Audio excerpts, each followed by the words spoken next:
hey, give me 10 minutes and I'm going to help you fix the majority of any issues in your relationship. And it all goes off this one word called assuming or assumptions. And let's break this down just a little bit so we can understand why we as human beings, we assume. So for one, the brain likes to fill in its own gaps, and it does that so it can make itself just feel safe. We also assume because we don't know how to communicate, aka ask or just ask. Uh, we, that's who we are. Hey, I'm not perfect. I think I still do the same thing. What's another one? Another one is going to be the one thing that we keep talking about in a lot of our conversations that we're having here. You and I and everybody else always brings our past into a relationship, so we allow the past events to fill into future things that we're going through right now. Yep. Here's literally what it is. So with all that, it automatically creates just misunderstanding, you perceiving people a different way. You look at somebody because they got a hoodie on and you think they're just automatically just about to go rob a store. Or you see somebody in a button up and you automatically think they make hundreds of millions of dollars. A lot of times not true, right? We assume. And what it does, it stops us from having relationships. It stops us from continuing relationships. And it stops us from bettering the relationships that we do have. And this is just a big topic for me because I've done it and I still am doing it. And I'm okay with being vulnerable and saying that this is probably one of my biggest weaknesses. But what I'm learning how to do is fix that and cure that and get rid of that by being strong and bold enough to fill in those gaps by using the one thing that is the most important tool in this world that can get you into all kinds of doors and help you build great relationships. And that's going to be, we're just learning how to communicate. So let's break a few of these down. We don't have to go into too much into depth because Shauna's not here right now, right? She's doing her stuff in the background.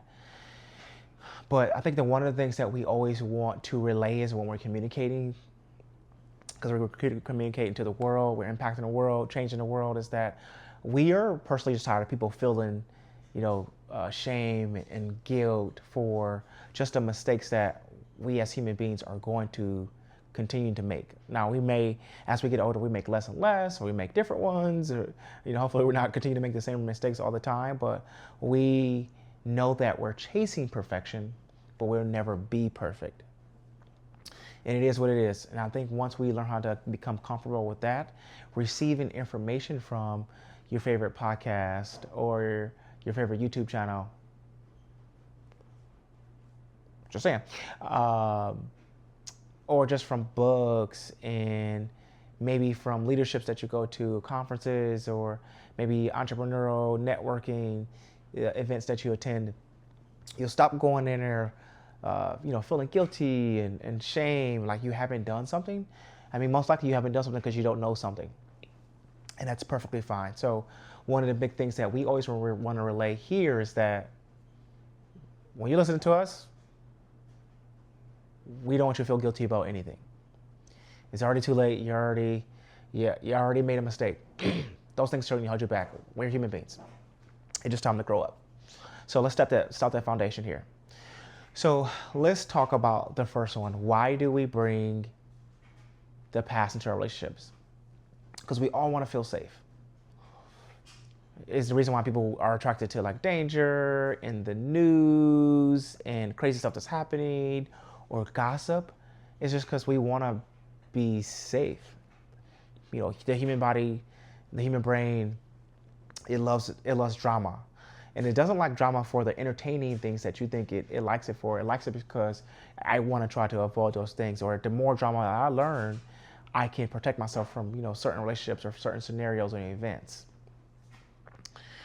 And that fear or bringing things into the past, it stops us from enjoying our actual future. So that's the first one, right? Bringing the past into your relationships. Second, all these are going to sound very similar, by the way. Just pause there for a second. They are. But our brain fills in things. That's what the brain does. Like, the whole point of the human body is to stay alive as long as possible. And it's going to do everything. It's going to do everything it takes to stay safe. Like, exercise is really good for you, but your body doesn't want you to do it because you use calories, you burn fuel. So your body actually likes being more fat and harboring calories and fat versus actually exercising and getting uncomfortable. Your body is really, really good, but also can be a big danger to you if you don't know how it works. So it's always going to fill in gaps. And it's always going to fill in gaps of danger first, right? I know things are exciting, and we, as adults and as kids, we just learn how to get over it. That's why they always say is when you're a kid, do things now, so you can just have that nature of always facing your fears. So that's another one, right? To me, I like this one. I like this one the last is because we don't go to school and get equipped with the abilities to communicate. We learn English, we learn grammar. I'm still learning that. I've been learning the English language for the last 30 plus years. But we don't learn how to communicate. We learn our ABCs and 1, 2, 3s. We learn not to say or or or ha. I've said 3 times already. Probably a little bit more. That was 4. But we don't learn how to communicate with each other. We don't. No one slows you down to teach you how to communicate, which communication is going to be one of the number one skills that anyone can develop, right? I know this is famous. I'm probably repeating everybody. Warren Buffett says that if college individuals will just learn how to communicate, they will increase their income by more than 30%? Probably a lot more than that. But we don't learn how to have hard conversations or confront without, causing fights. We don't know how to address just the hard situations at work because we're afraid, one wants to lose their jobs, or we don't want to confront that business partner because we need that business partner because they bring something to the table. It's hard. It's a challenge. Things could get messy, especially if you're the only one that in the relationship that knows how to communicate and the other person does not know how to receive. And it's perfectly fine. But nobody slows us down by, hey, this is how you communicate. This is how you address issues. We have to go, third party or go outside of our networks to go learn those things, right? We have to go to seminars or read books or listen to podcasts or just figure it out on our own. And it's super hard. It's super, super hard. But if we just learn how to address things and ask questions and dig in on something that has happened, or somebody communicate with you, or somebody sent you through an email, or just somebody you ran into in the marketplace or at the gym or somewhere like that. Communication is, if I had to grade these, to me, bringing the past is always going to be a big thing, but I think the lack of communication and willingness to have hard conversations is the reason why we assume in our relationships, and that's slowing us down from having really good relationships. It is.